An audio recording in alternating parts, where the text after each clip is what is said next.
is something quite interesting, and maybe Mr. Pido will understand what's written in it. But for the other one, it's not that easy to understand exactly what's in it. So next time we meet, there will be a question about it. But your kids will want it. No, H100, anytime you want, we can have it. So now you raise many questions, so we will not be able to address it. Just one point is that in what you said, and Davide with me will present himself very fast, works a lot with your teams. In all the questions you raised, the number one is very easy for us to answer. Whatever you want to do with NVIDIA, you can do it on cloud, on-premise, in hybrid, and so on. And buy or rent is a good question on which we can really discuss. It's not today, it's the best place to discuss it, but we are very flexible. And for example, and I will end with that, I've spent half of my time with the French Ministry of Defense. You can imagine it is not on cloud, and we do many things with them, including LLMs.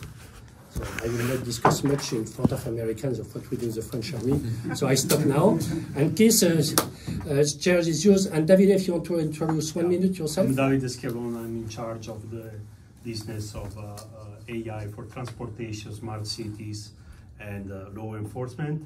And I've supported your team already for the video surveillance and video analytics topics in France.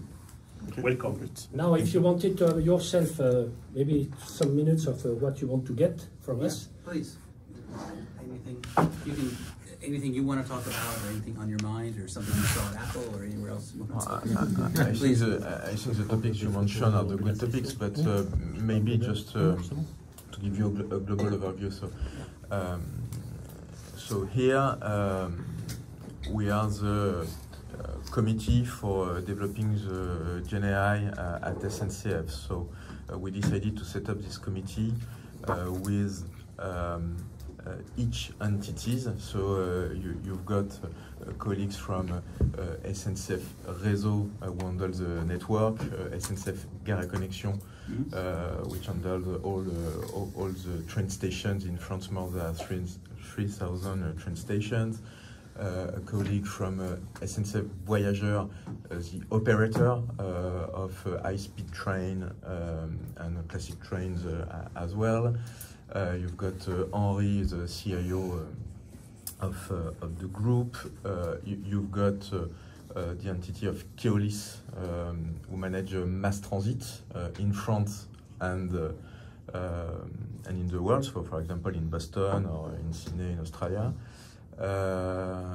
You've got High Europe Logistic, our entity who deals with freight, and at the end, Magali will represent all the support team, HR, because we are a group of 160,000 people in France, 260,000 in the world. So we've got also huge challenges on for our support team to other so just maybe where we are today. Today we work on 3 pillars. The first one is AI for all, so the good tools for our workforce in the day-to-day operation. So it could be tools for developers like GitHub Copilot, for example.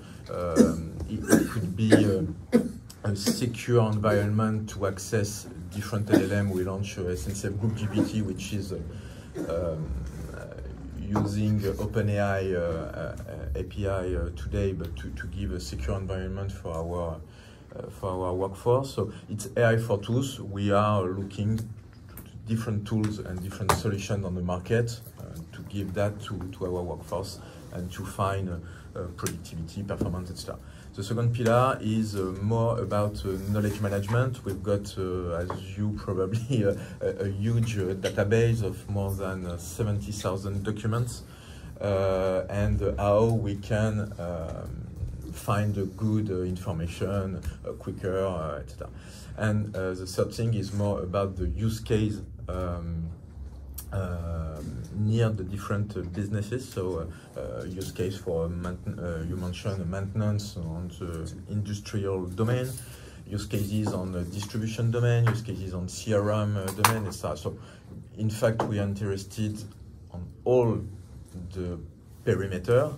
As I said, we work on distribution, on maintenance, on marketing, on services. Of course, a lot of things around customer services as everyone. So that's it. And just to finish, sorry, we've got we began our cloud migration years ago, so we are almost 100% in the club, but we also operate our proper database. We've got some subject of sovereignty. So some data will be in the cloud, some data will stay in our Which data cloud center. or clouds? Henri, maybe you want to AWS and Azure. AWS and Azure. So both U.S. Both, clouds, yes. no local, no. No, No. not yet. No. And we are also on-premise cloud Okay, for the sure. For the others. Yeah. And we are working with Equinix. Equinix. We were Oh, good, for managed cloud. Okay, Yeah. that makes sense. Equinix, yes. Okay. So just a quick. Yeah, overview. that's great. That's fantastic. Well, thank you. That's I mean, it's big. It's a big organization. Lots of divisions doing a lot of important things. And as you pointed out, there's things you'll do internally for your employees and things you'll do for customers and all that. So I lead all of our interactions in our business with governments worldwide, and that includes whole of government conversations. That is with presidents and prime ministers on down to individual ministries and state-owned entities. And that overlaps with my other colleagues all across the company because, you know, obviously you've got ministries of health and ministries of transportation and ministries of finance, which, you know, intersect with the private sector and things of that nature. So it isn't a discrete thing. We all work together. But as Benoit said, we have this program called AI Nations, which is really a simple idea, which is we don't want to just sell chips to countries. We want to partner and help them understand how to use this technology, how to deploy it responsibly, and how to benefit from it. And that's not about purchasing or procurement. That's a journey of adoption and implementation, and that success happens over time. Of course, we're at a very interesting time, and when I started at this company 5 years ago, it was a harder conversation to have. You know, most people weren't sure. Well, most people didn't think AI was real, but they knew it was important. And so, you know, all countries started writing AI strategies, but no one had really invested. No one had really, and there was no urgency yet.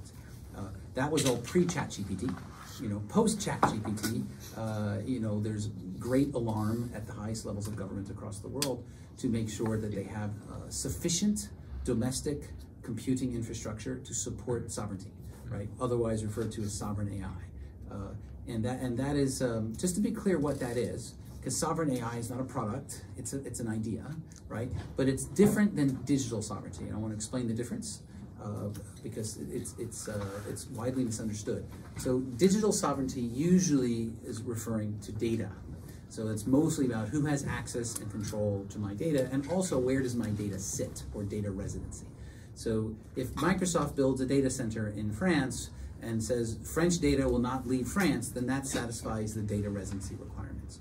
Then there's other issues in terms of privacy controls and GDPR and access, but still digital sovereignty has a certain set of requirements. And I think the US tech firms have done a good job of basically building data centers everywhere and satisfying data residency requirements. That's different than AI sovereignty. AI sovereignty has some similarity, but it's actually a very different issue. It's not just about where the computers sit, because you know, a US company can put computers in a French data center. It's about who physically owns that infrastructure and whose laws will govern that infrastructure. So if you go to Equinix and you say, look, we're going to purchase 1,000 GPUs, and we want to put it in your data center, and you operate it for us, but it's still your hardware, and it's only subject to French laws, that's sovereign infrastructure. But if you go, and whatever gets produced on that is sovereign AI. If you go to Microsoft and say, Microsoft, I want to use, you know, the ChatGPT API, that's not a bad thing. And we're not saying you shouldn't do that. Just understand that's not sovereign, right? Because that's actually a US-owned infrastructure in French territory subject to US law. So there's a lot of reasons to do that. The main one being it's a good product and it'll work quickly, you can get going. But but the actual legal implications or sovereign implications is you don't own that infrastructure and it can be turned off at any time. So from a public sector perspective, the ideal answer is a nice mixture, a hybrid answer. You want to have a balance of using the big global companies that bring innovation to the table. There's reasons to do that. But you also want to balance that with sovereign-owned, sovereign-operated, sovereign-governed infrastructure, particularly for the more sensitive that becomes. But it's not just about sensitivity, it's also about just knowing that some of your computing is controlled within your territory and not subject to a foreign company's whims, quite frankly. The world is waking up to that, and so NVIDIA has benefited. We may be a U.S. company, but when a country or a foreign-owned entity buys our technology, it's their technology. We don't have any control over it at that point. It becomes your technology, so that makes it a sovereign asset.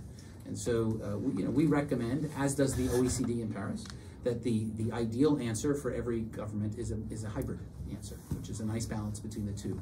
There's no formula for that, by the way. It doesn't. I mean, there's no easy. It's not like 1/5 and 3/5. It's not like that. It's more of a strategy, and just keep in mind that if 100% of your AI comes from outside the country, and 100% of it is running on technology owned by an entity outside the country, that's a point of vulnerability. Right. So for nations, and particularly state-owned entities, and whether it's the state-owned telco or a state-owned oil company or state-owned utility or a state-owned transportation network, we would recommend you consider that balance. So now that's a journey, and again, I'm not going to suggest it's 50-50 or it's 90-10. It doesn't really matter as long as you can defend to your leadership, that you think about the resiliency of your infrastructure and the sort of the ability to manufacture intelligence in a sovereign way and not entirely dependent on non-French entities. Does that make sense? Yeah. That's okay. Yeah. That is the definition of sovereign AI, and it's conceptual, but I think it matters. And today, most countries are now investing in I'll give you some numbers. If you actually go back a year ago, there wasn't a single country in the world that publicly stated that they're invested in sovereign AI. In the past 9 months alone, we've tallied well over 100 billion has been tallied. Now, of that 100 billion, 60 billion of that, or actually more, maybe 65 billion of that is just in 2 countries, Saudi Arabia and the UAE. So Western Europe and Southeast Asia and some North American countries like Canada, that's about 35 billion has been announced. But so more than half of the stated budget for sovereign AI comes from 2 countries. So that's a little disproportional, but there's still a lot of OECD nations that have not said anything yet. So I think that'll balance out in time. I mean, Germany hasn't announced anything. Italy hasn't announced anything. There's a lot of big countries that are still behind the curve, quite frankly. In fact, I'll be leaving here in a half an hour because I have your special envoy, President Macron, and Bouveret. Sorry, Anne will be here, and I'll be hosting her for an hour and a half to go over the French AI task force recommendations and stuff. I've been meeting with them virtually for all year, but so she's coming here in 30 minutes. So we definitely doing our best to support the nation at the highest levels.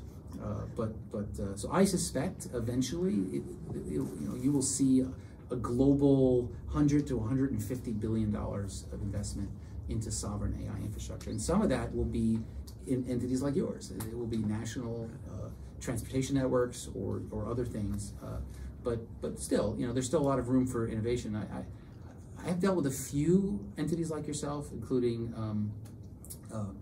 NSW Transport in Australia and a few other entities, but for the most part, not the leading entities in the world. In terms of state-owned entities taking the lead in AI, you would definitely be in the upper right-hand quadrant of entities, I think, from a transportation perspective. So great opportunity to show leadership. And because you're a global entity too, you're not just French, which is really interesting. Again, the investment levels are new, but they're big. And AI infrastructure is not just computing. AI infrastructure includes the data center and includes the models that run on top of it. It's more than just the compute. It's really that whole value chain. and of course, you have actually, France has a very robust AI ecosystem in terms of startups and some really exciting companies like Mistral and others that are, at scale that are starting to really bring some real focus. Of course, we are working. Which are great. I mean, those are world-class companies, and that's very good for the French economy. And I suspect there'll be more. You also have the advantage of 75% of the electricity is nuclear, which is a huge advantage. That's a tremendous source of green energy. I mean, that is one of the key determinants of the. So yesterday, I was with a couple of your colleagues within sort of the French government, Paul, who's from the Consulate General, and Frederick Young, and I facilitated a roundtable of all it was the consular roundtable on AI. It was all the consul generals from San Francisco, about 25 of them. And one of the top concerns of all the countries, but not France's, is that the escalation and adoption in AI is going to derail the national agenda on climate because of the growing carbon footprint of data centers. Germany will have a big problem. Big problem. Yeah, Germany is secretly negotiating to run electricity from the offshore wind farm that's going up off the shore of Denmark. And like the countries are going to have to scramble because, I spent a lot of time in Southeast Asia, and Singapore basically won't exist without Malaysia, without their the geothermal energy from Malaysia. And you're going to see countries, it's going to change geopolitical alliances and trade relationships, because if you don't have the data center capacity and the sustainable energy, your economy is going to grind to a halt, because AI is going to be driving so much innovation. And there's a direct relationship, and it's so, even though the world has been obsessed with chips, and that's been good for NVIDIA, the supply situation will mellow out in the next 2 years.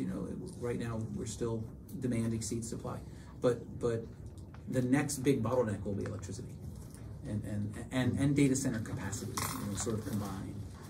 And some countries are in good shape and some countries are not. So I think France has a real advantage there. So I think it's in better shape than many. Norway's in pretty good shape too. There's a few countries that are in good shape. Even Luxembourg, surprisingly, small Luxembourg. But anyway, I think it's great. The amount of use cases, you put a few out there, but there are so many amazing ways in such a complex transportation system with so many stations and trains and rails and other things and related to that, and the operational complexity of that entity, of your organization. So it's literally limitless. But of course, you have to pick your battles. You have to start somewhere.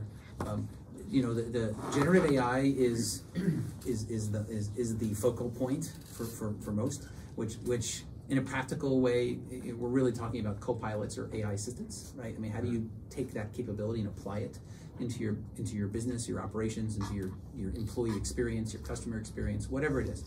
And again, it's limitless.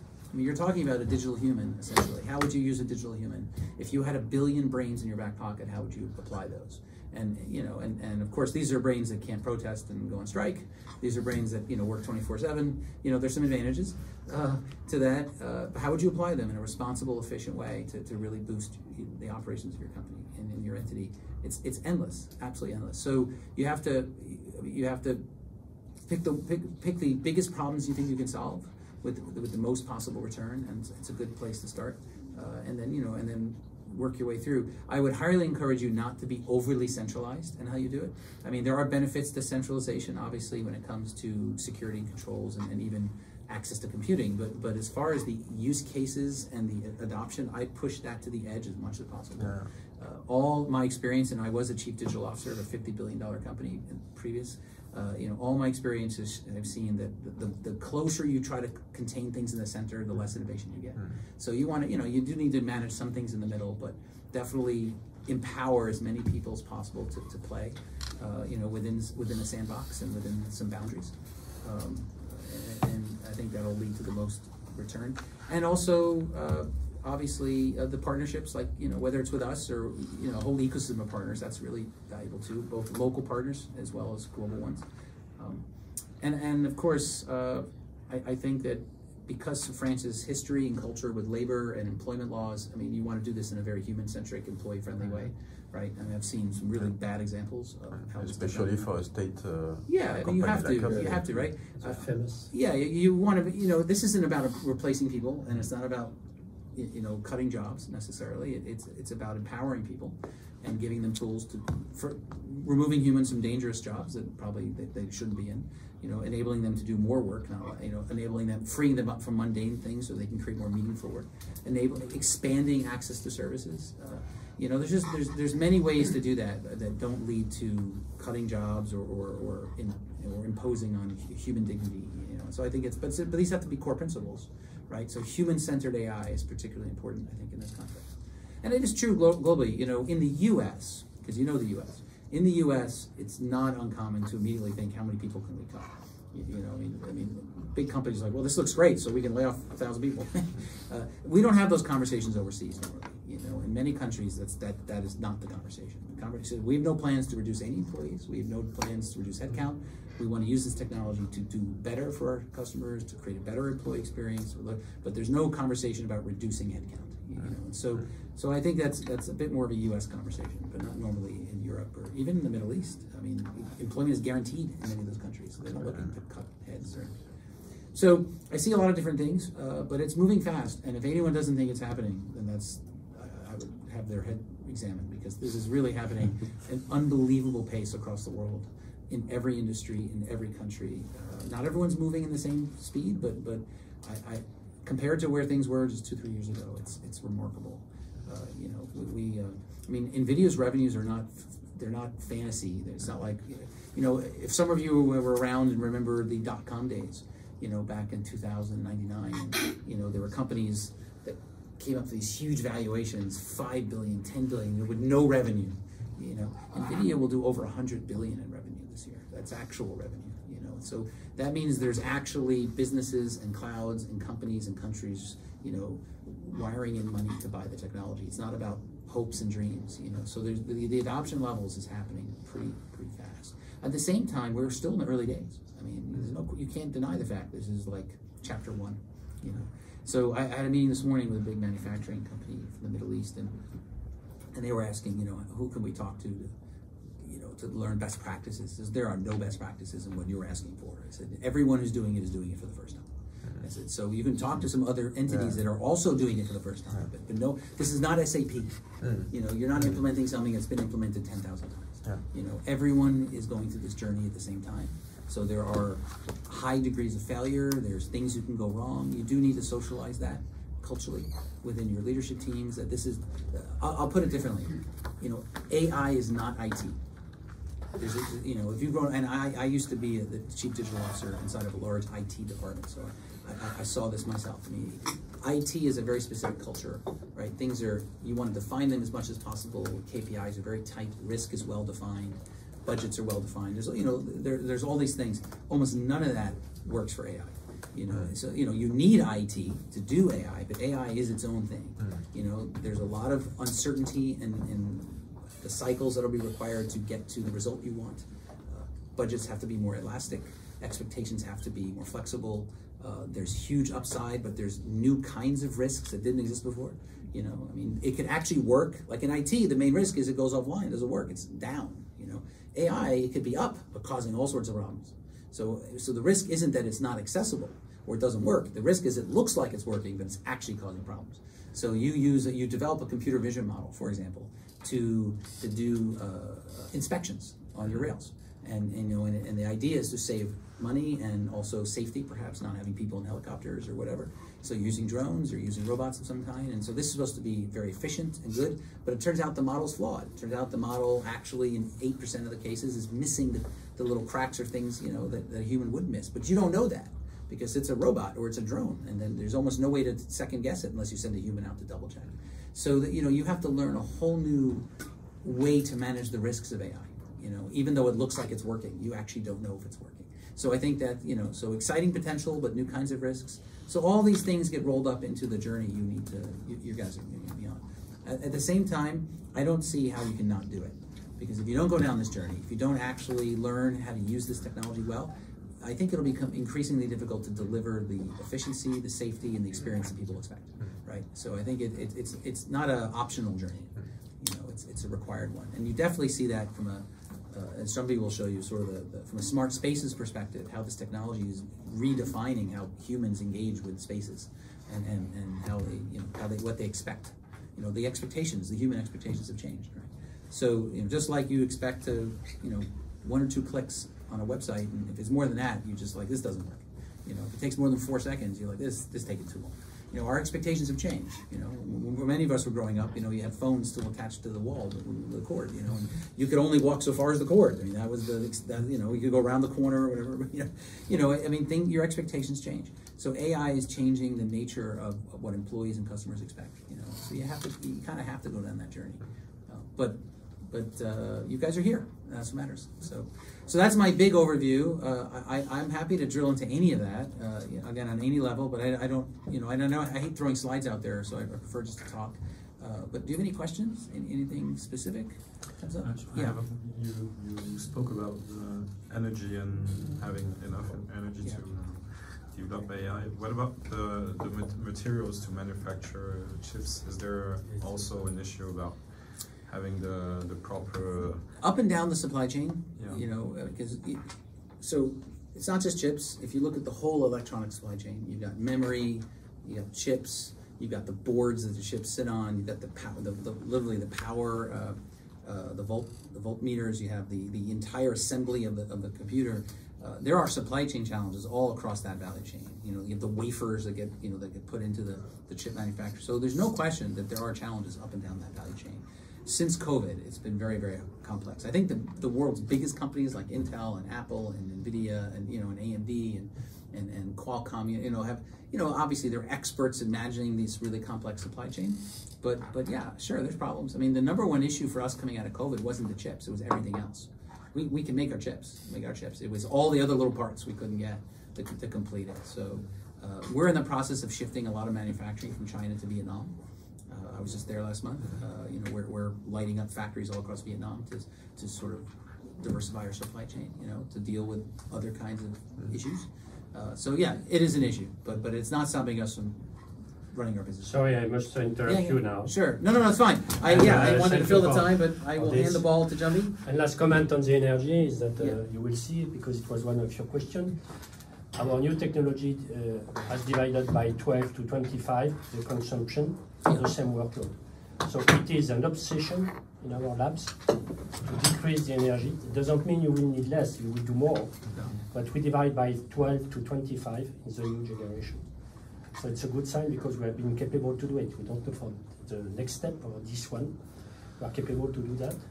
So it is a never-ending challenge for us too. So Jambi, stage is yours. All right, thank you. Merci. So yeah, let's make this interactive. It's a small group, so if you have any questions, feel free to stop me.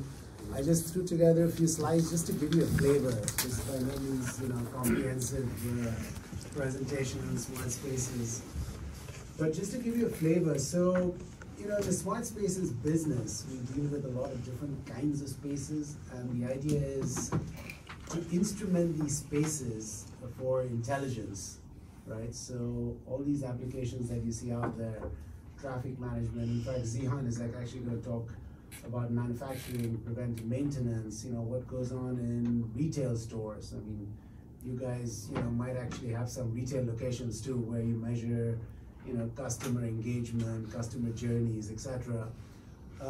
Hospitals and healthcare, that application you see there, for example, is actually monitoring surgeries automatically and, flagging anything, exceptional. Factories, large public spaces, warehouse logistics, transportation hubs. We do a lot.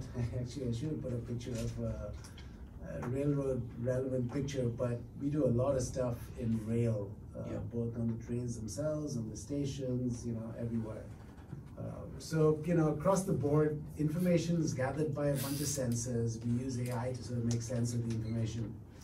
And for really two outcomes. One is real-time alerts on exceptions and things that you need to respond to. And analyses of anything that's happened in the past so you can change your behavior in the future, right? Those are kind of the two big buckets of applications. So traditionally, in our business, sensors like cameras, collect a lot of information. and you can make sense of that information, and you can collect it in a relatively private way for some applications. In this case, it's traffic management, so you don't really need any kind of identity information, etc. And you can do some amazingly detailed analysis, just by using, in this case, vision, and setting up a bunch of rules to get information and give you alerts if something unusual happens, right? Another example, is again using traditional vision applications. This is just literally using that one camera that looks out at a gate, that the airplane comes in.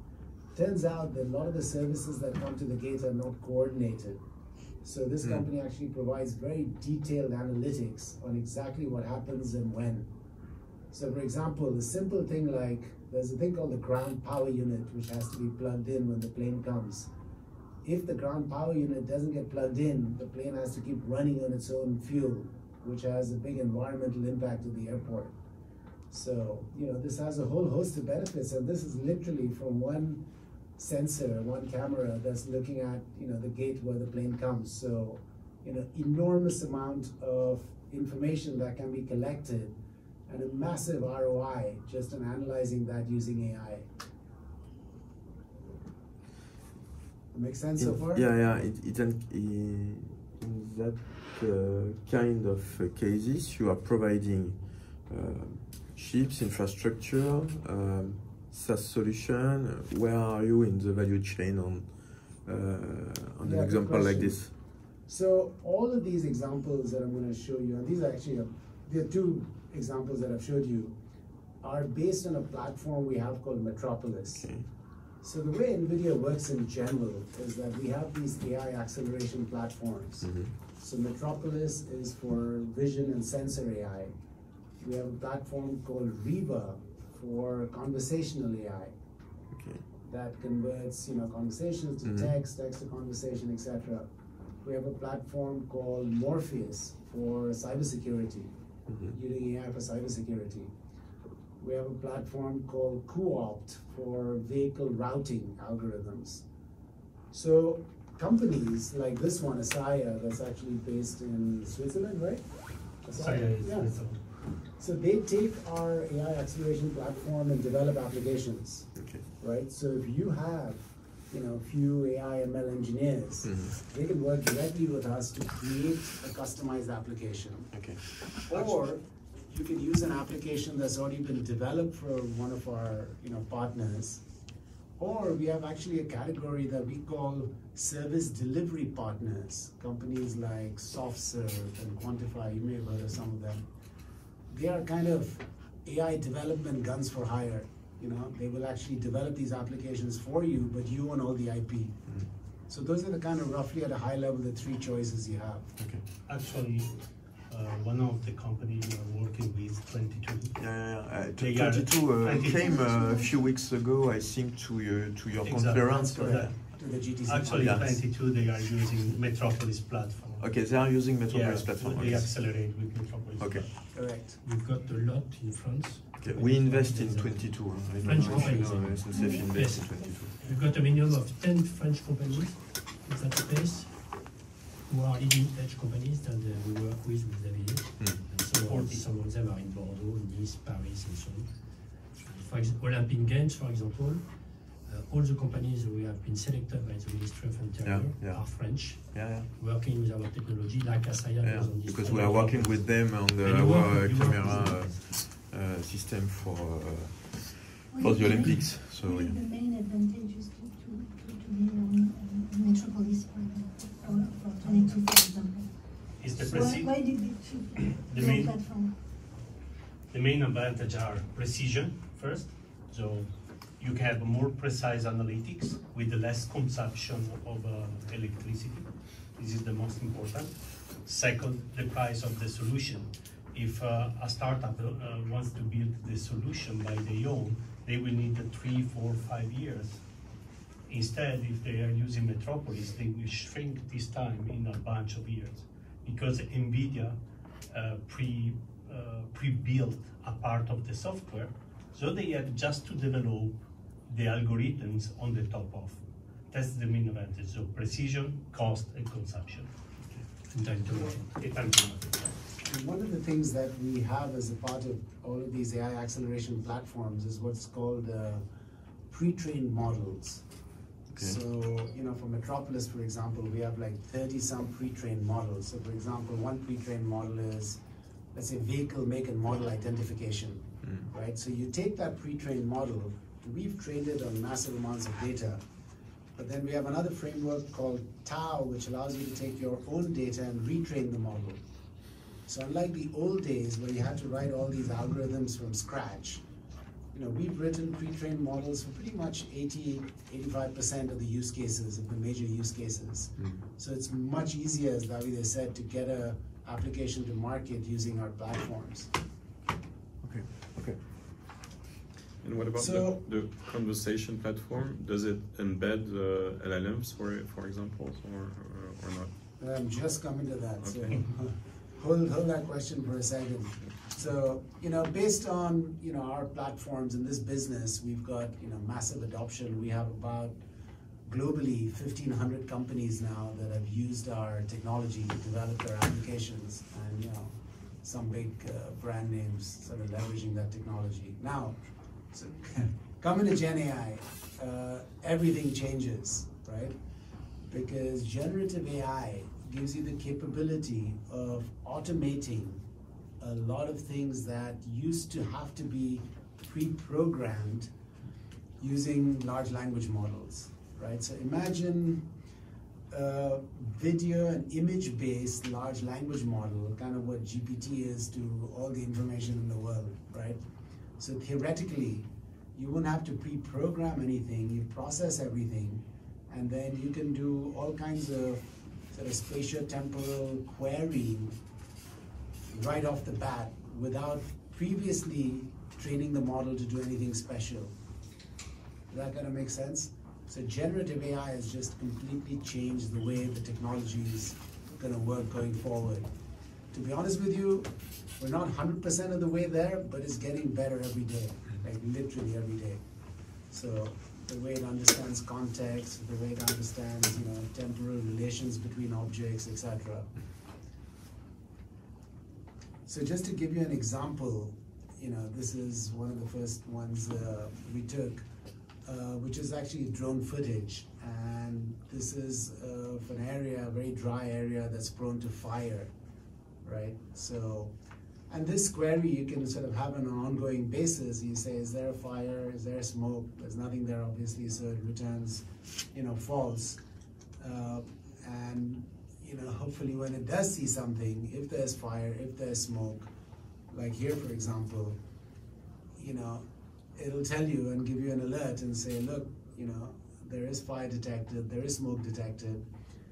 And it also has a deeper level of understanding, right? So you can ask it to describe the scene, and it'll actually describe it for you, right, in natural language. And then you can ask it particular questions about what's going on in that scene. And mind you, this model has not been specially trained on any of these objects, any of these scenarios. It's literally a large language model for video understanding. Does that make sense? Yeah. So based on that, you know, we've developed some what we call workflows. So this, for example, is a visual insight agent. We call it VIA, where, you know, you can take thousands of cameras, you basically process all the video, and through natural language interfaces can get all kinds of information from it, right?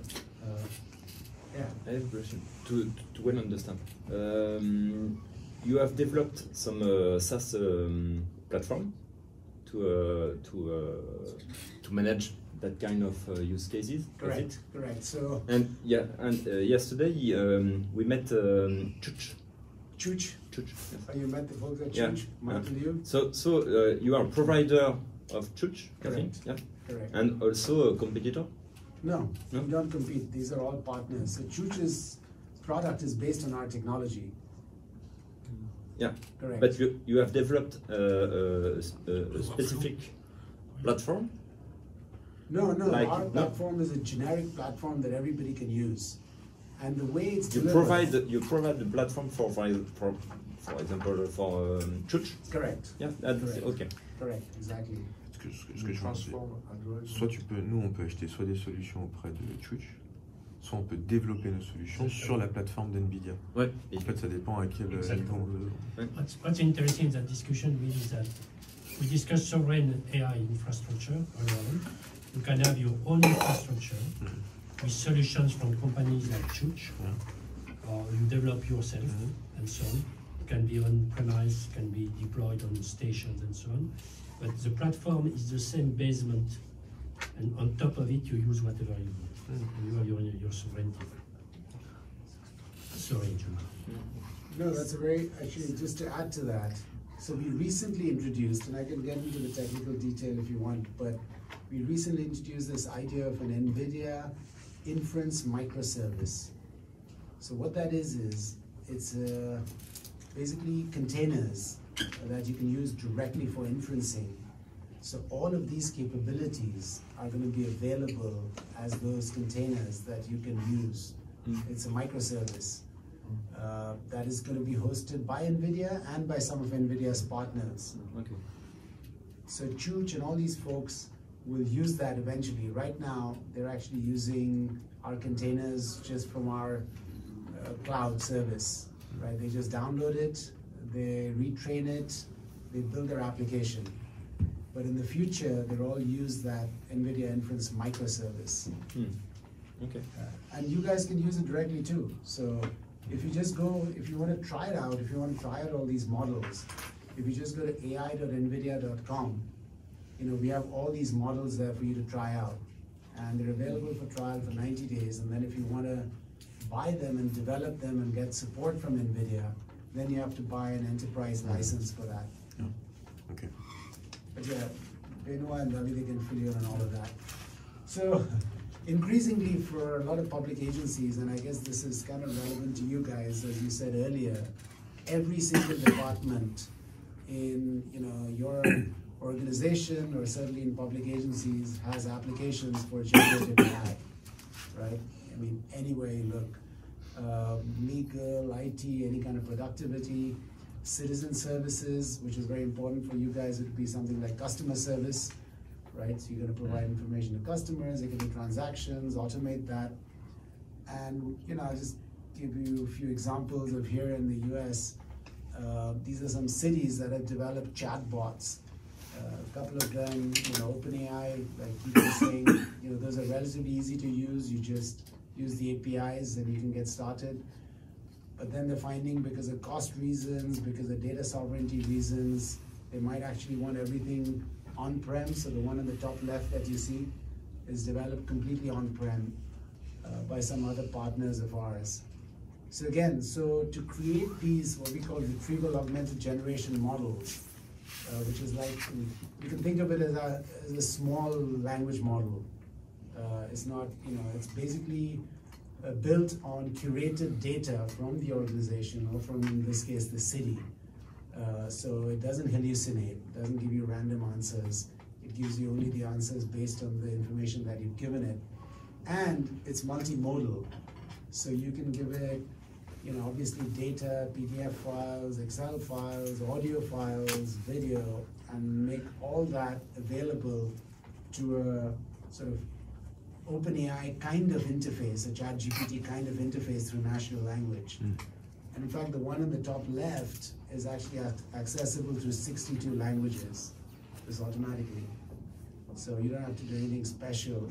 It has that automatic language translation capability. So going back to the earlier question, where does NVIDIA come in? So NVIDIA actually gives you, like in this case Metropolis, but for generative AI in general, the ability to create the end-to-end pipeline of your application, right? Of course, these are all optimized to run on GPUs. So to Davide's earlier comment, in terms of cost, you cannot get a more cost-efficient price to performance for any of these models, right? They're production ready, and with the introduction of NIMs, this NVIDIA inference microservice, is going to be even more production ready. You literally just download those containers and you're ready to run AI. It can run anywhere, as Keith was saying, edge to cloud. Our software is basically can run a small Jetson edge device all the way to hyperscalers, big clouds, anywhere in between. And gives you, massive ROI. Because again, depending on your application, it's going to give you the best price performance, so you're going to get the best ROI possible. That's it. Those are all the slides I had. Do you guys have any questions? I know it's a very quick, high-level overview. Of course, all these components run on your hardware. Correct. It will be more efficient. Correct. That's exactly so. In fact, you build the hardware and you have some components to use this hardware with a very good efficiency. Correct. And for that, you propose this component. That's correct. Software components. Correct. Actually, NVIDIA on the engineering side is like 70% software, 30% hardware. Yeah. But revenue-wise, it's 90%. It's a reverse. Yeah, it's a reverse, exactly. So that's exactly the model. Yeah. So we make a lot of great software. A lot of it is free. Like that, you're sure that you reuse your hardware. Correct. Because you provide the component to. Correct. So two things it does. One, it makes you completely future-proof, because all our software was backwards compatible several generations. And two, if you centralize the GPU infrastructure, all these applications, large language models, your vision applications, your routing algorithms, everything runs on the same infrastructure. Exactly. So that's the most cost-efficient way of doing it. Yeah. There is one point we have not addressed, which is for me always a critical success factor. This is a platform, you understand what we do and so on. The biggest challenge I'm facing day to day with the customer is to have the skills. The main problem we face is, do we have the right people? So that, like we said, you master your sovereignty.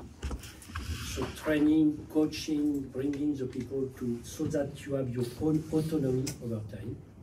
For example, I have a big project with a big ministry I discussed before. They have a plan or a program which is they will, during the first year or 18 months, to work with partners to ramp up in skills. And after they will be fully independent so that they run on their own. And with Davide and all my colleagues, we always have this problem. How do you find what is the program to train, coach, recruit people who are capable for you to be independent and autonomous in what you deliver. And even more, I would say, so what you take from us, you fully understand what you get. So that there is no hidden, my job is not a salesman, my job is to develop a market. And my role is to help you to use well what we do. And for example, we had a case in a ministry last year, they wanted to purchase 800. I said, are you sure?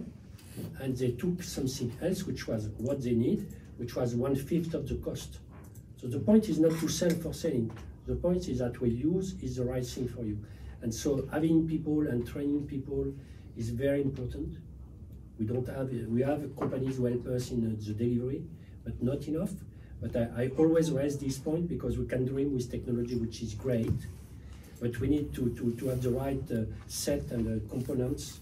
What are the ISVs, who is my hardware partner, and so on and so on. So it's very important to have the right, let's say, menu to succeed. And part of this component come from open source.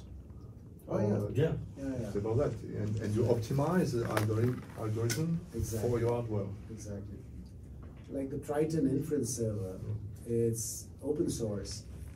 But if you buy and get all the open source components all separately, there's no guarantee that they're all going to work together. And you have the guarantees that you have the good libraries. Correct. You optimize the implementation. Correct. And that they're all kept in sync as the versions change. Right? We make sure that, exactly. The right CVEs. For example, we sold in a bank. They wanted absolutely only to work with our containers for a matter of auditability in the bank. But for you, it's the same. Huh? They use with money, you work with people, it's more important.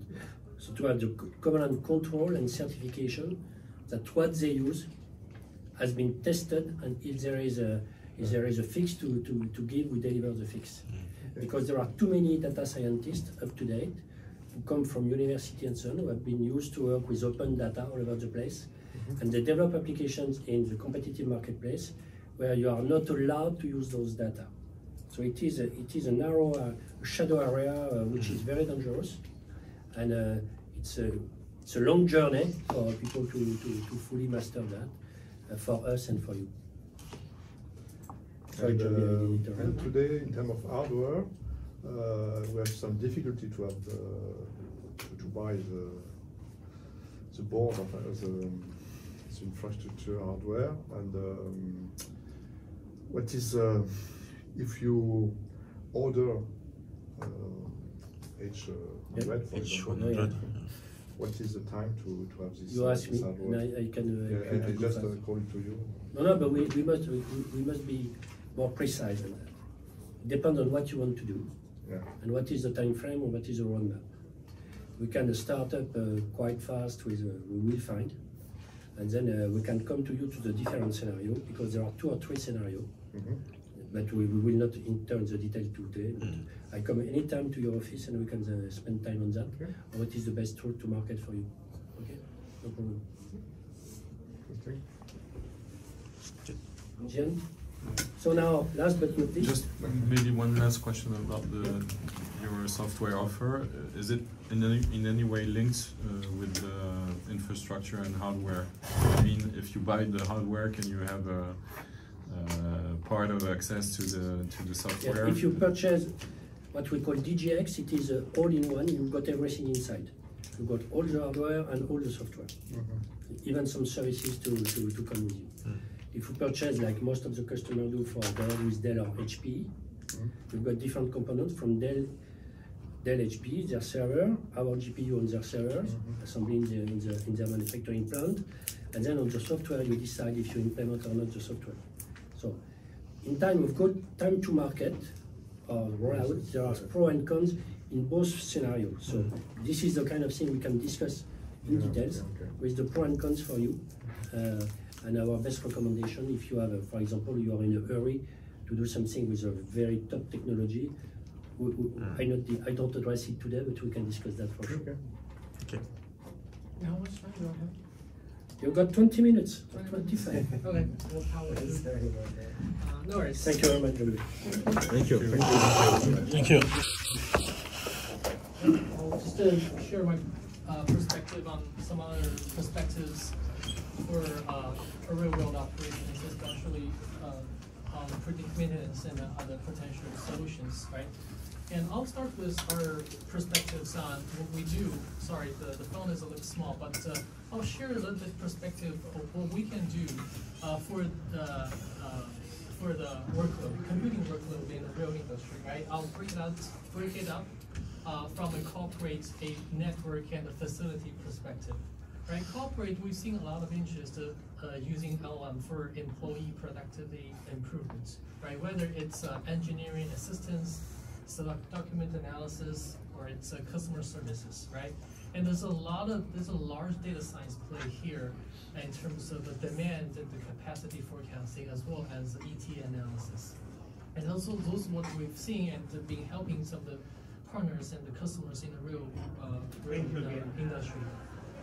If we move on to the next page part, the real network, there's a lot of the decision making here, right? For example, there is a large language model for technician predictive augmentation, linking service manuals or SOPs to a large language model to faster retrieve information, which is called RAG, that the jump you just mentioned. There's always a track inspection, object detection play here along the entire real network, right? And there's a workload for tracking and tracing containers and the real cars, right?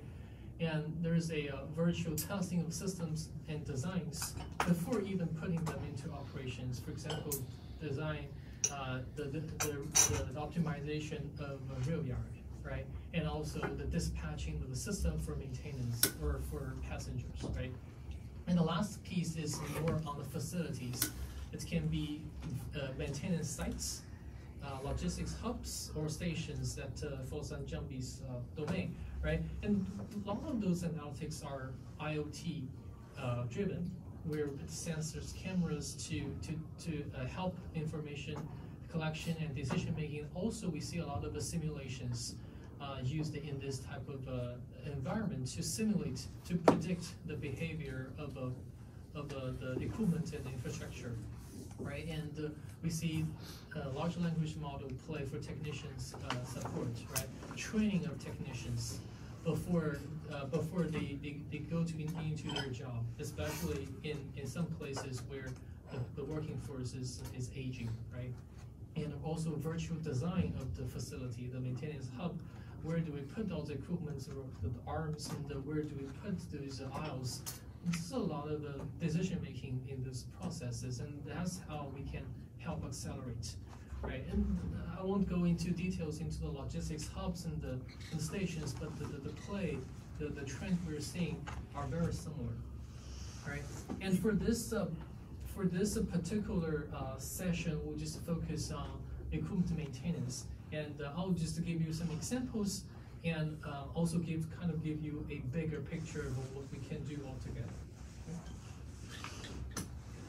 From a predictive maintenance perspective, there are 3 ways we can do this, right? There's always a physical way, there's a digital way, and we are starting to see more and more it's a digital plus a physical way. What I mean by the physical way is basically you depend your analysis on IoT data and the deep learning model. In this space, there are already very mature deep learning models, right? You can develop in-house, there are third-party partners doing this. And those are very mature data science plays. And these algorithms are GPU accelerated and optimized. Of course, it will require, if you want to build in-house, it requires some of the in-house capabilities, data science, a small data science team to put together this model, and also working with some of the OT teams to collect the information and make sure they're ingested into your model, right? The second way is from the pure digital side, where we build a twin of the equipment or the facility using the geometry data, using physics and the chemistry models. Those are truly Navier-Stokes based models with physics laws embedded in them, like the conversion, the momentum conservation of the mass, etc. Highly accurate. But and you give the input, the initial boundary conditions, right? And you simulate the whole thing and predict the downtime. The good thing is that there are already various established physics and chemistry models out there, not as comprehensive, because the way we understand the physics world is also improving. But with the known phenomena, there are already such models are available, and those, fortunately, most of those models are all accelerated by NVIDIA GPU, because we work with those what we call third-party software. Independent software vendors, ISVs, to help them rewrite their code on our GPU to accelerate, right? For example, Dassault System is a key partner of us. So most of the customers, they've got already a portfolio in, let's say, digital data and models and so on. And they improve the usage of this legacy with this kind of software and research, which combines both physical and digital.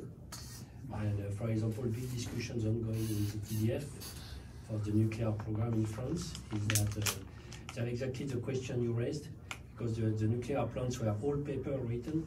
So they are digitizing what was written, discovering what was the recommendation. They put it in a big database, and it comes as, let's say, what we would call a RAG, which is local data to enrich the different techniques they got. So they bundle all the techniques to take the decision of the best route to make it happen. So, sorry to interrupt, but it is a national case which is quite interesting, and they consider, I will see if they are right, that they will save several quarters or even years in working like that compared to the usual way to work. But now we know with Flamanville that we must be cautious on the time frames in nuclear. So, yeah, you can go on. Yeah, and I put in the apprentices, but in the latest developments from the true digital perspective is adding machine learning to physics laws, what we call a physics-informed neural network, or PIN. That is basically adding physics laws to deep learning, so that deep learning results always obey physics laws instead of hallucinating, right? And that speeds up. That is faster than physics simulation, and that's also faster than physics. So that's faster than physics simulation, and that is also very accurate. That is the latest development in this. And the third piece is really the physical world and digital world, they come together. It's basically ingesting IoT data to the digital models, and you analyze from there. So you kind of have a twin, for example, a twin of your real yard and a physical real yard. And everything happens in the physical real yard will be reflected in the twin on Omniverse. Right? That's the hope. Go ahead. Sorry to interrupt. There are currently two teams in SNCF who work on that. There is one project which is for the passage à niveau, so I say in French, with Sopra Steria and the team of security who are working on that, to complement the existing model to have a digital twins of tous les passages à niveau. And there is a second team who is in the Technocentre at Lyon, I believe, who is currently considering to have a model of a digital twin for all the material world. So you have people who start to talk about it. So they call us, they ask, they look, they probably do MVPs and test the different solutions on the market. But they know there is a need, so you have people on that domain who are very skilled because they are top engineers, they know very well what they do. I was absolutely impressed in the meeting for the passage à niveau. There were 25 people in the room. I am very safe to take the train because they know what they do. A classic meeting at SNCF. Okay, you are just 10 today. So go on.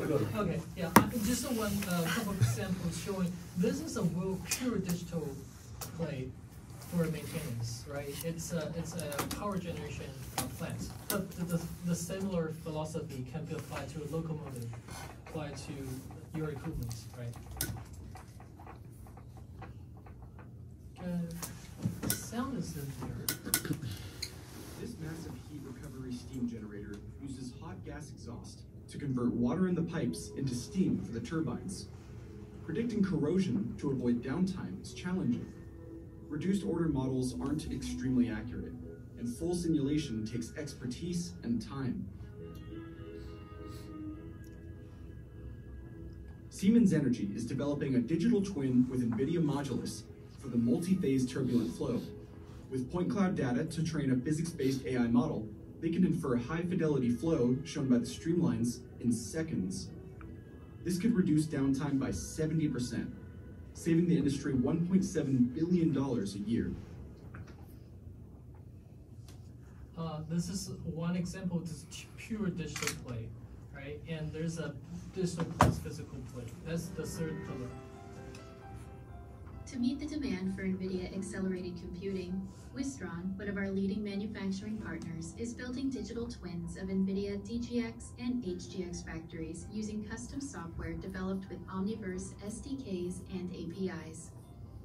For their newest factory, Wistron started with a digital twin to virtually integrate their multi-CAD and process simulation data into a unified view. Testing and optimizing layouts in this physically accurate digital environment increased worker efficiency by 51%. During construction, the Omniverse digital twin was used to verify that the physical build matched the digital plans. Identifying any discrepancies early has helped avoid costly change orders. And the results have been impressive.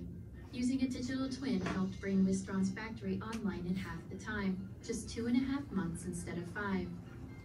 In operation, the Omniverse Digital Twin helps Wistron rapidly test new layouts to accommodate new processes or improve operations in the existing space, and monitor real-time That's where the IoT data comes into the digital twin. Operations using live IoT data from every machine on the production line, which ultimately enabled Wistron to reduce end-to-end cycle times by 50% and defect rates by 40%. With NVIDIA AI and Omniverse, NVIDIA's global ecosystem of partners are building a new era of accelerated AI-enabled digitalization. Yeah, that gives you kind of a general idea of how, it's basically how IoT data can play with digital twins for maintenance or operations improvement. Right? And I want to also throw this predict maintenance into a kind of a bigger picture of what we call service workflow, right? In a service workflow, of course, we built this for equipment OEMs originally, but I think some of the ideas can be borrowed to operations as well. There is a full cycle that we can accelerate from planning to predict, which I kind of talked about briefly, right? There's service and there's analyze, right? What we mean by each of the pillar is plan. There's always, you have to train your technicians, right? You train your technicians are traditional ways where you teach them in the classroom and with the manuals.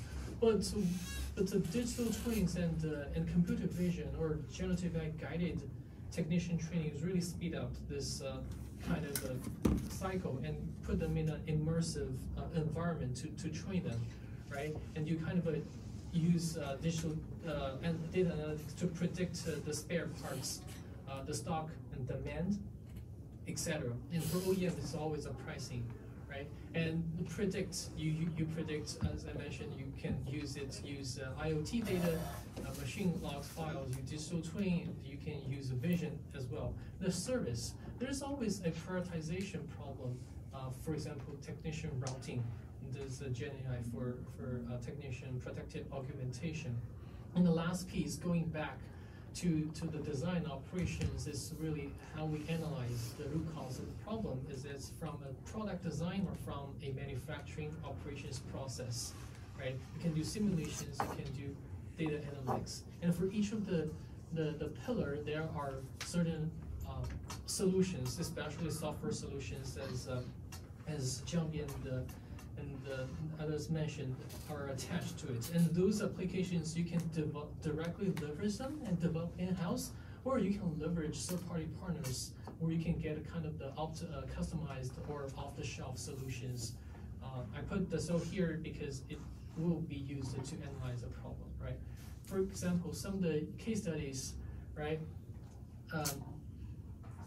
Failure predictions, you can do this in IoT data, right?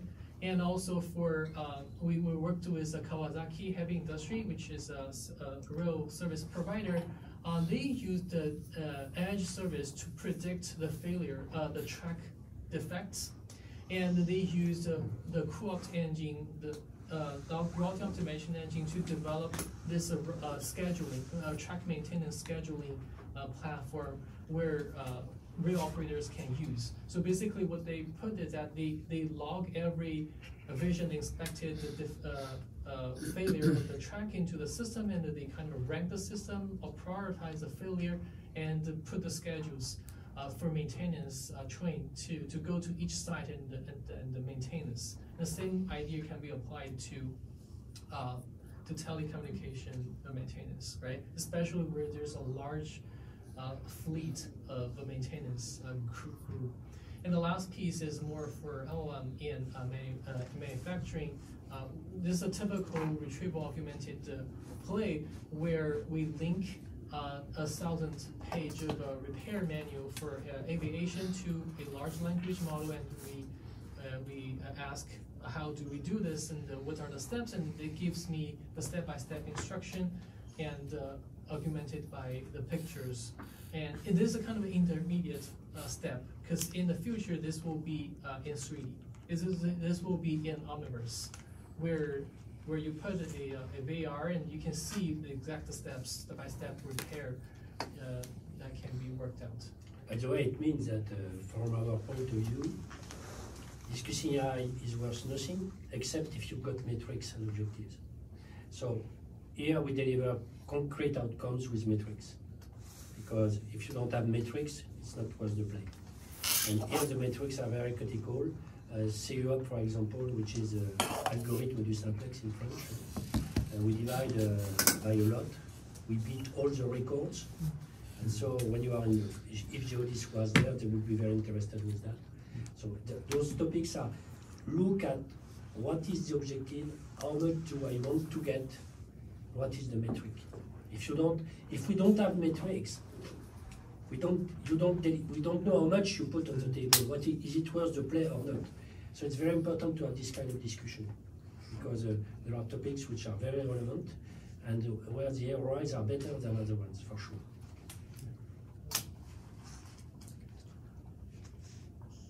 Yeah, just closing this with the Omniverse platform, where it's basically it's kind of a platform data aggregator, right? For example, you design something in the CATIA, you design something in Autodesk, Rivet, and they don't talk to each other. But for people to talk and, for example, they do the digital design in the real yard, right? They have to communicate. They have to orchestrate on one platform. That's where the Omniverse platform comes in, where you can ingest the design data from different teams and using different tools, and they can collaborate on this platform. It's basically like, make analogy is like a Google Doc, a shared doc where everyone can operate, but with 3D objects, and where all those AI physics laws are ingested and the IoT data are ingested.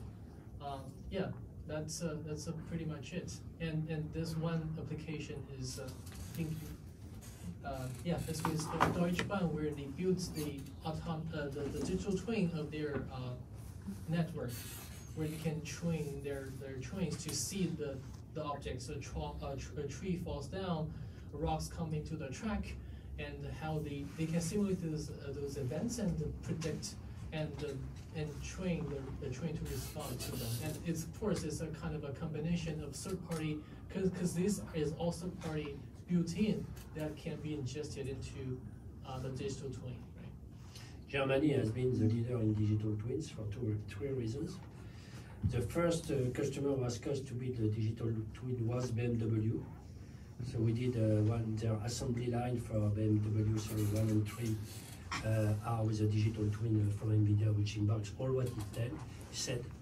The second one has been Siemens. Siemens Industries has started at the CEO level to say everything we will do which is strategic will have a digital twin from day one. So for example, they demonstrate that when they manufacture a boat, and they have a video on that, from the day one there is a digital twin. And so they consider their savings, which are absolutely gigantic with that. And the third one is Deutsche Bahn, which is maybe not the best railway in the world, but which has been leading edge in using digital twins for some of their topics. We can absolutely go to Germany and share with our colleagues in the ABC in Germany. Rail or for stations? Sorry? In Deutsche Bahn was for digital twin for rails or for stations? Both. It entirely their 30,000 kilometer of rails are digitized, including stations. Pas tout. So we can, peut y aller. Ce sont les... On discute régulièrement avec Deutsche Bahn. J'imagine. Je ne suis pas un expert du train. Yeah, that's all I have. Thank you very much. You are on time. Yeah. So now Good, thank you. I hope this was positive or interesting for you. I will manage to send back to you the presentation. Yeah. There is one topic was about the retail space.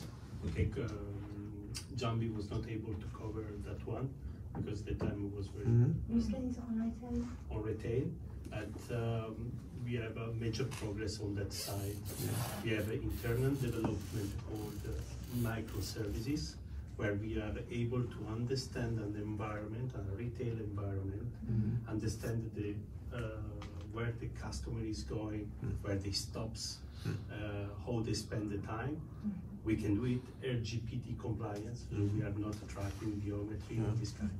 And we are able to do it with our technology or with our ecosystem. We have a very good ecosystem in Paris to do it. So if you want to have more information, we have a separate session. It could be interesting, especially for Morgan, but it is interesting, yes. So we will send to you the presentations, our emails and so on. You have to know that KISS is about every month in Paris. Okay. The first speaker, he loves France, donc il nous aime bien, donc on l'exploite. Non mais il est souvent en UNESCO parce qu'il intervient en UNESCO. Donc et Gian or anybody else can be with you too. SNCF for us in Europe, in your sector, is the #1 company we want to invest with. For the following reason is that first, you are leading in your market, and second, you are not only for one nation, you are in different countries, like you said. And so we believe there are many topics we can work together, but we need to be very selective on what you want to do, what you don't want. And the big challenge is twofold. The one is skills and resources. And the second is to you decide, or we look, if you want to work with us, what is the best GSI you can work with, it Capgemini, Sopra, other companies we work with, so that we have skills. Because there are many people who claim they can do things, but we know what there are very few who are capable to deliver. So it's not our role to say you must play here or that, but you have experience, and it is we learn at every case, like Keith said. We don't own the truth, but it's a matter of dialogue, and we can build together this way. Okay. Thank you very much. Thank you for your presentation. Thank you.